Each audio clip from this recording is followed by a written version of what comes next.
नमस्कार दोस्तों, मैं राकेश कुमार वर्मा एक बार फिर से आपके सामने, जैसा कि मैं आपको बता दूं कि प्रत्यावर्ती धारा के बारे में आपको मैं बताने वाला हूं, जो कि यूपी बोर्ड में बहुत बड़े मात्रा में इस क्वेश्चन को पूछा जाता और ऐसे कोई भी पेपर नहीं है जो क्लास 12 के बच्चों का ना पूछा जाता हो। और मैं इसको आपको बता दे रहा हूँ कि चाहे वो बायोलॉजी का स्टूडेंट हो, चाहे वो मैथमेटिक्स का स्टूडेंट हो, डेरिवेशन में इंटीग्रेशन आने की वजह से बायोलॉजी के स्टूडेंट को बड़ी दिक्कत होती है। और वो दिक्कत मैं आपको बता दूं कि आज इस वीडियो को देखने के बाद ये दिक्कत आपकी सॉल्व हो जाएगी। बशर्ते आपको बस ये वीडियो पूरी तरह से क्लियर रूप से देखना है और शुरू से लास्ट तक देखना है, ठीक है। तो आपको ये पढ़ना है कि प्रत्यावर्ती धारा का वर्ग माध्य मूलमान क्या होता है और उसी के साथ में प्रत्यावर्ती वोल्टेज का वर्ग माध्य मूलमान क्या होता है, यानी BRMS या IRMS किसे हम लोग कहते हैं, ठीक है। अगर हमसे कोई पूछता है कि RMS का पूरा वैल्यू क्या होता है, यानी पूरा इसका फुल फॉर्म क्या होता है, तो R को हम रूट कहते हैं, मीन कहते हैं, और इसको हम लोग रूट, मीन, स्क्वायर और वैल्यू अपने साथ में लगाते हैं, यानी ये आपका रूट हो जाएगा, ठीक है, और ये आपका हो जाएगा मीन, जिसको आप लोग माध्य कहते हैं, क्या हो जाएगा मीन, और ये आपका S जो है ये आपका स्क्वायर कहलाएगा, और साथ में हम लोग वैल्यू जोड़ देते हैं, ठीक है। तो इसीलिए इसको कहा जाता है BRMS या IRMS। जब BRMS की बात होती है तो वोल्टेज के बारे में बात होती है, और IRMS की बात होती है तो धारा के रूप में होता है। अब आपको ये समझना है कि प्रत्यावर्ती धारा होता क्या है। देखिए मेरे दोस्तों, आपको जो जानना है कि प्रत्यावर्ती धारा क्या होता है, तो प्रत्यावर्ती धारा के इस टॉपिक को मैं बता रहा हूँ, चैप्टर को नहीं। तो प्रत्यावर्ती धारा में आपको मैं बता दूं कि जो धारा होती है और धारा और समय का जो आवृत्ति होती है धारा का, वो कुछ इस तरह से चलता है, जिसको हम लोग साइन वेव में कहते हैं। इसी फॉर्म में चलने को हम प्रत्यावर्ती धारा कहते हैं। इसी फॉर्म में हम लोग लिखने को प्रत्यावर्ती धारा कहते हैं। ये T होता है, ये O होता है, ये प्लस और ये माइनस, और यहाँ से धारा का मान ऐसे चलता है और इस तरह से धारा ये आता है। ये धारा की आवृत्ति अपनी होती है, फ्रीक्वेंसी होती है कि किस तरह से वो फ्रीक्वेंसी में किस धारा जो होती है किस फ्रीक्वेंसी में चलती है। तो ये AC धारा की फ्रीक्वेंसी का फॉर्म होता है। इस आधे चक्र को हम लोग यानी हाफ साइकिल कहते हैं, इसको हम लोग हाफ साइकिल कहते हैं, और इस नीचे वाले को भी हम लोग हाफ साइकिल कहते हैं। इस पूर्ण साइकिल यानी हाफ साइकिल और हाफ साइकिल मिला के एक पूर्ण चक्र होता है, और इस पूर्ण चक्र का अगर हम वर्गमूल लेते हैं तो इसी को हम लोग BRMS कहते हैं, क्योंकि आधा वैल्यू इधर आधा वैल्यू इधर, तो इन दोनों का औसत, जो इन दोनों का औसत आता है, इन्हीं औसत का वर्गमूल हमारा क्या कहलाता है, BRMS या IRMS कहलाता है दोस्तों, ठीक है। अच्छे से आप इसको सीखिएगा। थोड़ा सा इस समय चैनल पे वीडियो ना लाने का एक वजह है कि ऑफलाइन क्लासें इतनी चल रही हैं इस समय। ऑफलाइन क्लासें जो हैं इसमें मैं इतना बिजी हो जा रहा हूँ, करीब 15-15 घंटे क्लासें ले रहा हूँ, जिसकी वजह से मैं यूट्यूब पे नहीं आ पा रहा हूँ मेरे दोस्तों। इसके लिए मैं आपसे माफ़ी मांगना चाहता हूँ। और दूसरी बात मैं आपको बता दूँ कि इस चैनल पे इतने वीडियो हो गए हैं, जो यूपी बोर्ड के स्टूडेंट हैं, इतने वीडियो हो गए हैं कि आपको उसको पढ़ने से आपका फ़ायदा हो जाएगा। जैसे IUPAC नेम हुआ, फिजिक्स के न्यूमेरिकल क्लास 12 के हुए, वो आपको डेरिवेशन, ऐसे कुछ जो एग्जाम में बहुत ही इंपॉर्टेंट तरीके से पूछे जाते हैं, वो सब आप इन सब चीज़ों को पढ़ सकते हैं आसानी से, कोई दिक्कत नहीं।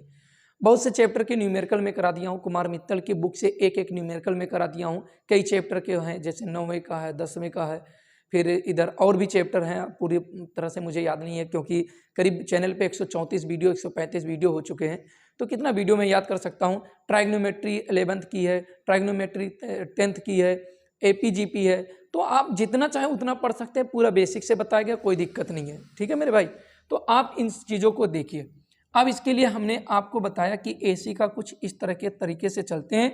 जिन स्टूडेंट को बायोलॉजी वाले हैं, जिनको डेरिवेशन में दिक्कत होता, आज मैं बता रहा हूँ, इस वीडियो के बाद आपको दिक्कत नहीं आएगा, चाहे वो IRMS हो चाहे वो BRMS हो। देखिए, एवरेज का मतलब होता औसत, औसत या माध्य का मतलब अगर हम कहें तो इसमें हम कहते हैं कि अगर किसी कोई नंबर ऐसे x है और इसका औसत लेना, तो इस पर हम बार कहते हैं, यानी इसके स्क्वायर का। अब हमारा क्या होता है, धारा, धारा हम कहते हैं I के स्क्वायर का बार बराबर 1/2 t, whole integration t to 0, ये आपका आवर्तकाल है। अब यहाँ पर हमारा क्या हो जाएगा, यहाँ पर जो वैल्यू आएगा आई स्क्वायर और ये हो जाएगा हमारा डी टी। ये चीज़ें, ये इक्वेशन आपको याद करना है। इसके परिभाषा के अनुसार कि किसी धारा का जो औसत मान होता है या वर्गमाद मूल मान होता है वो किसको कहते हैं, तो किसी भी धारा का जो पूरी साइकिल में तय करता है उस धारा का स्क्वायर लेकर अगर उसके औसत मान का यानी औसत मान का वर्गमूल लिया जाए, यानी इतने का वर्गमूल लिया जाए, तो वही हमारा क्या कहलाता है, वर्गमूल, यानी कि वर्गमाद मूल मान या बीआरएमएस या आईआरएमएस। धारा का लेंगे तो आईआरएमएस कहलाएंगे, यानी वर्गमाद मूल मान धारा का। अगर हम बीआरएमएस कहेंगे तो वोल्टेज का वर्गमाद मूल मान। तो ये हमने आप क्या कहा कि किसी भी औसत का वर्गमूल लेने पर, ठीक है।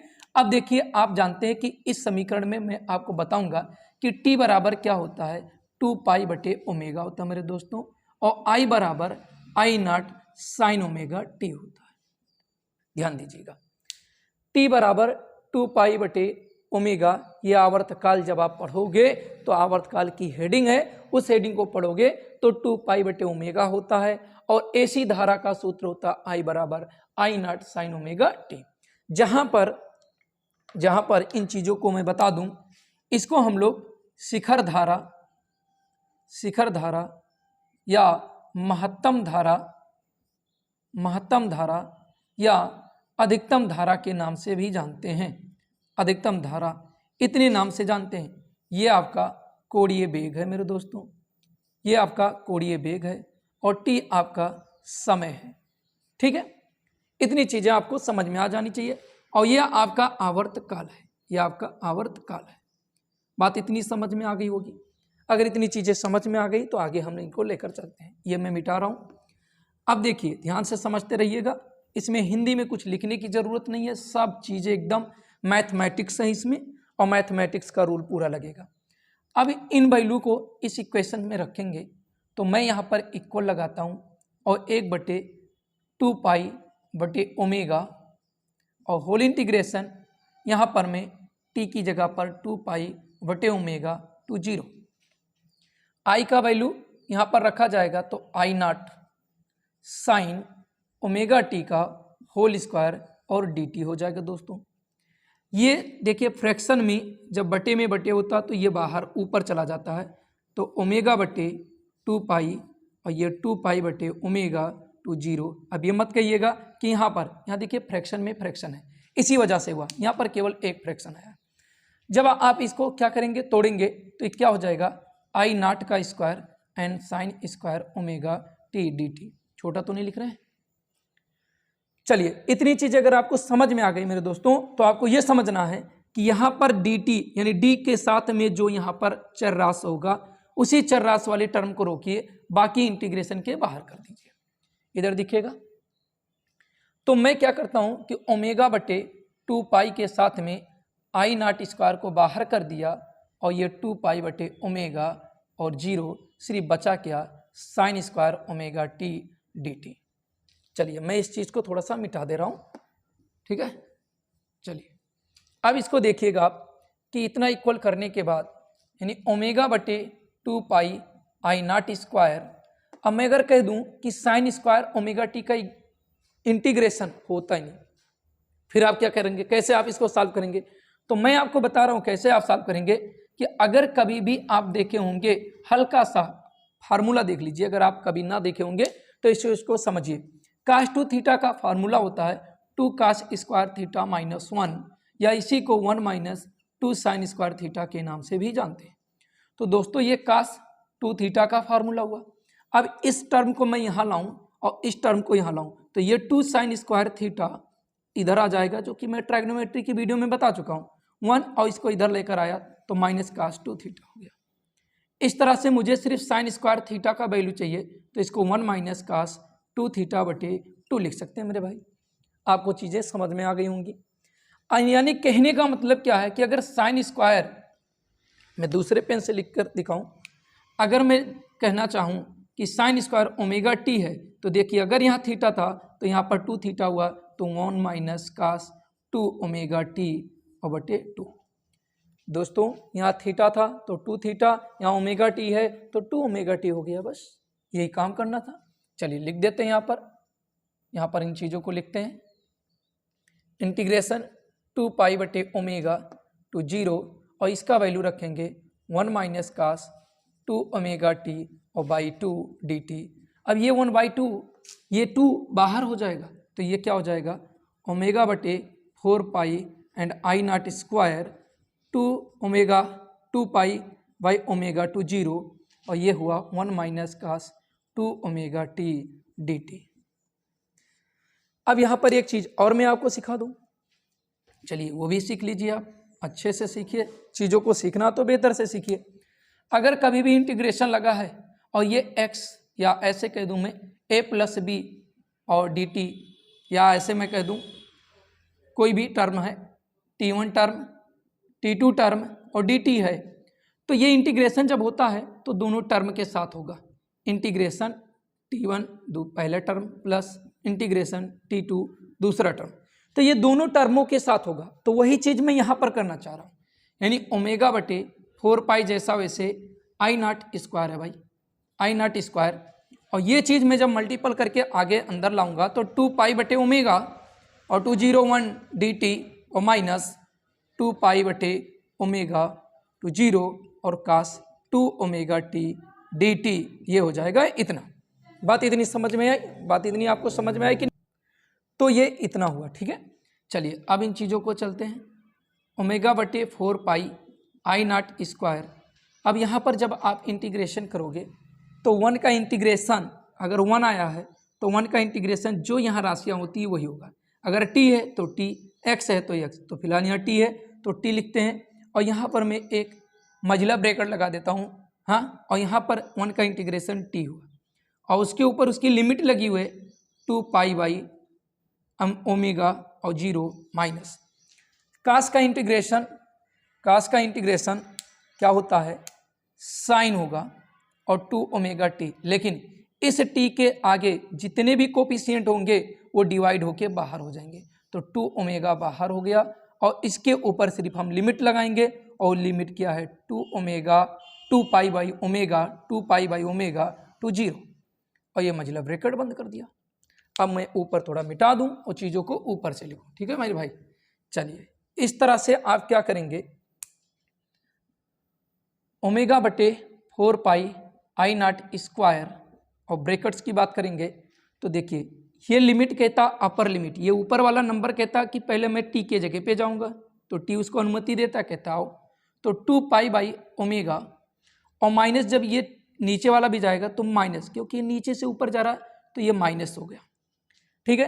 अब ये मैं लिखता हूँ -1 बटे 2 ओमेगा, इस वाले चीज़ को वही सेम प्रोसेस यहाँ पर करेंगे तो इसको मैं ब्रैकेट में लिखता हूँ और साइन 2 ओमेगा सिर्फ टी के जगह पे ये आएंगे, टी अनुमति देगा, बाकी ये तो कोफिशिएंट है 2 ओमेगा कोफिशिएंट है, सिर्फ ये टी के जगह पे आएगा तो ये हो जाएगा 2 पाई बाई ओमेगा माइनस, अगर ये 0 रखा जाएगा इस टी के जगह पे तो 2 ओमेगा का 0 के साथ मल्टीपल होगा तो 0 हो जाएगा, यानी ये हो जाएगा साइन 0 और ये ब्रैकेट बंद कर दिया गया।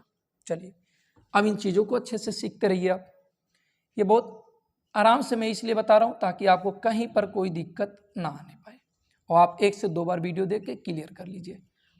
2 पाई बटे ओमेगा -0 किसी में से माइनस करो या प्लस करो कोई फर्क नहीं पड़ता, मल्टीपल डिवाइड करने में फर्क पड़ता है, लेकिन है तो माइनस में, अगर इतने में से मैं 0 घटाऊंगा तो कोई फर्क ही नहीं पड़ेगा, तो 0 माने खत्म हो, कहानी उसका खत्म हो गया। 1/2 ओमेगा। अब मैं आपको बता रहा हूँ कि अगर देखा जाए तो ये इससे कैंसिल हो रहा है और कुछ चीज़ें देखिए मैं इसलिए कह रहा हूँ कि ये बायोलॉजी के स्टूडेंट को के लिए दिक्कत है क्योंकि वो मैथमेटिक्स का ही सिस्टम इसमें यूज हो रहा है। देखिएगा 2 दूना 4 पाई हो जाएगा और 4 पाई का मतलब होता है कि 4 300 क्या हो जाएगा 180 और 180 का जब 4 में करोगे तो 720 डिग्री का वैल्यू रखना है और 720 डिग्री का वैल्यू ये भी मैं ट्राइगोनोमेट्री के वीडियो में पढ़ा चुका हूँ 360 गुणे 2 प्लस 0 डिग्री, तो ये फर्स्ट चतुर्थांश में जाता है इसीलिए साइन 0 और साइन 0 इसका मान 0 ही होता है मेरे भाई।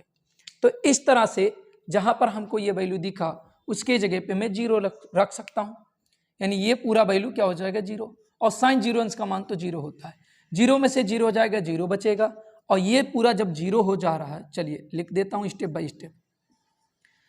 ये हो जाएगा ओमेगा बटे 4 पाई आई नॉट स्क्वायर और 2 पाई बटे ओमेगा माइनस, ये 0 में से 0 गया तो यहाँ 0 बचेगा, इस 0 का इसके साथ मल्टीपल यानी 1/2 ओमेगा के साथ 1/2 ओमेगा के साथ 0 का मल्टीपल करोगे तो पूरा 0 हो जाएगा, और फिर हम 0 में से किसी को घटाएंगे तो उसका मान जो बड़ा नंबर रहेगा वही रह जाएगा।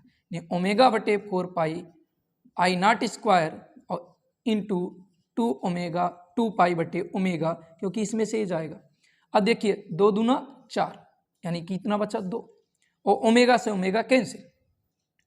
इस तरह से वैल्यू जो आया उधर जो मैं इक्वल पहले बनाया था, इक्वल लेकर मैं चल रहा था, वो क्या था, आई धारा के स्क्वायर का औसत बराबर आई नॉट स्क्वायर बटे 2, लेकिन हमें वर्गमूल चाहिए ना, तभी तो क्या आएगा आई आरएमएस, आई नॉट यानी आई बार बराबर क्या हो जाएगा होल कर डी आई नॉट का स्क्वायर बाई 2 आई नॉट। तो मैंने क्या कहा कि आई स्क्वायर बराबर इतना होता है, आवाज़ होने की वजह से बंद करना पड़ता है, कब गाड़ी वगैरह आता है, तो इतने को मैंने रोका। तो ये जब स्क्वायर रहता है तो दूसरे साइड में जाता है, यानी अगर स्क्वायर एक साइड में तो दूसरे साइड का क्या हो जाएगा स्क्वायर रूट हो जाता है। तो जब यहाँ पर आप वैल्यू देखेंगे तो आई बार बराबर क्या हो जाएगा, आई नॉट का स्क्वायर रूट निकल जाएगा, क्योंकि वो पहले से स्क्वायर है, लेकिन रूट 2 का नहीं निकलता। दोस्तों यहीं तक तो आपका आंसर हो जाएगा, लेकिन मैं कैलकुलेशन अगर न्यूमेरिकल आप लगाते हो तो न्यूमेरिकल में कौन सा वैल्यू आपको रखना, कौन सा फार्मूला यूज करना, वो मैं आपको बता रहा हूँ। अब वो चीज़ें क्या हैं यहाँ ध्यान से समझिए। हो तो गया यहीं पर, अब इसी चीज़ को हम लोग क्या कहते हैं, आई बार को ही हम लोग आई आर एम एस कहते हैं, यानी इसको हम कहेंगे क्या आई आर एम एस बराबर यानी आई नॉट बाई रूट 2। होता तो इतना है, लेकिन मैं आपको बता रहा हूँ कि क्या और हो सकता है। हर का परिमीकरण करेंगे तो रूट 2 ऊपर हो जाएगा, आई नॉट और बटे 2 हो जाएगा। अगर हम रूट 2 का वैल्यू रखना चाहें तो 1.414 इंटू आई नॉट और बटे 2 हो जाएगा। अगर आप यहाँ पर इसको डिवाइड करना चाहें यानी कि 2 से करें तो 0.2 सत्ते 14, फिर यहाँ पर आपका हो जाएगा, फिर 1 में नहीं जाएगा 0 और 2 सत्ते 14, यानी इतना हो जाएगा। आई आर एम एस का वैल्यू इतना हो जाएगा। मेरे दोस्तों अगर आपको समझ में आ गई है तो ज़रूर लाइक कीजिए और शेयर कीजिए। और एक मैं बात बता रहा हूँ, आपके दिमाग में होगा कि इसको क्यों नहीं बताया गया, मैं आपको बता रहा हूँ।